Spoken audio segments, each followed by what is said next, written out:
Iran threatened its own players not to protest at the World Cup and is fuming over the US Soccer Federation's social media as protests at home continue despite violent crackdown. Meanwhile, China is dealing with its own groundswell of protest against the country's draconian zero-COVID policy, a movement that, like Iran's, began with young people who have grown up in repressive regimes taking to the streets. It's foolish to view a soccer game as too much more than a soccer game, even when it features the national teams of two countries that spar over human rights, religious freedom, nuclear capabilities and pretty much everything else. But Tuesday's must-win match for the United States against the Iran squad known as Team Melli, in the group stage of the World Cup, has some added geopolitical baggage. A since-deleted graphic featured in the US Soccer Federation's social media platforms displayed an Iranian flag without the emblem of the Islamic Republic. The omission, which is said was intended to show support for the women in Iran fighting for basic human rights, prompted Iranian state media to call for the US to be booted from the tournament. Read more about Iran's reaction. Seeing improvement, the international dust-up also briefly turned the 23-year-old captain of the US men's national team into a diplomat Monday. Tyler Adams, who is from New York and plays professionally for Leeds United in the United Kingdom, was corrected by an Iranian journalist at a press conference for mispronouncing Iran. Iran is correct, not Iran, and then asked to explain how he can represent a country with racism and racial tension like the United States. Here's Adams' response, after apologizing for mispronouncing Iran. It is worth reading. One thing that I've learned, especially from living abroad in the past years, and having to fit in different cultures and kind of assimilate into different cultures, is that in the US, we're continuing to make progress every single day. Growing up for me, I grew up in a white family, and with obviously an African American heritage and background as well. So, I had a little bit of different cultures, and I was very easily able to assimilate in different cultures. Not everyone has that ease and the ability to do that, and obviously, it takes longer to understand, and through education, I think it's super important. Like you just educated me now on the pronunciation of your country. So, yeah, it's a process. I think as long as you see progress, that's the most important thing. Let's hope the US is that collected when it plays on the field Tuesday.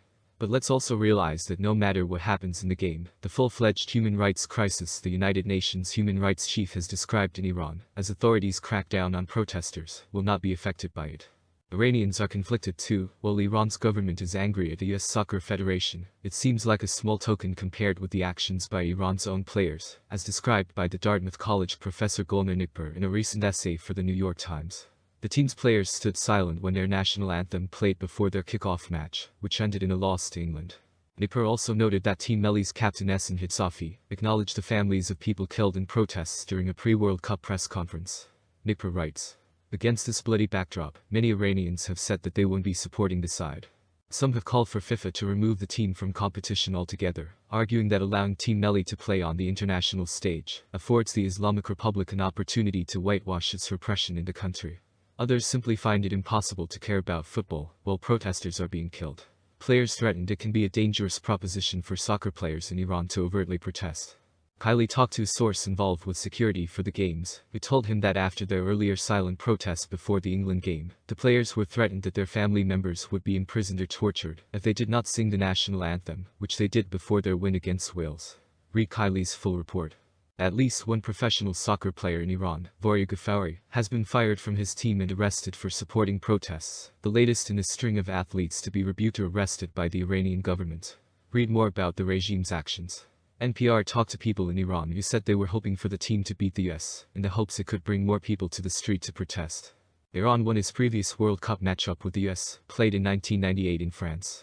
If nothing else, the US matchup with Iran and its attendant symbolism will bring the international headlines into more American homes.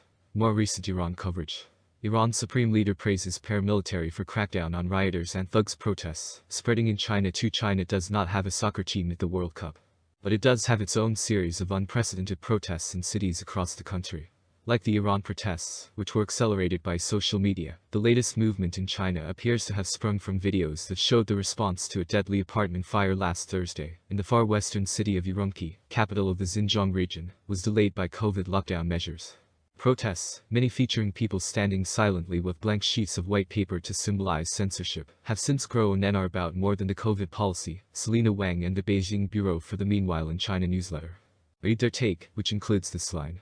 To many protesters, the demonstrations are about much more than COVID. They're bringing together many liberal-minded young people as attempts to speak out might otherwise be thwarted by strict online censorship. Why the China protests are so significant. Public protest is exceedingly rare in China, where the Communist Party has tightened its grip on all aspects of life, launched a sweeping crackdown on dissent, wiped out much of civil society, and built a high-tech surveillance state. The mass surveillance system is even more stringent in Xinjiang, where the Chinese government is accused of detaining up to 2 million Uyghurs and other ethnic minorities in camps where former detainees have alleged they were physically and sexually abused. They also note that China has repeatedly denied accusations of human rights abuses in the region. Read more about how the China protests came to be and how they're spreading.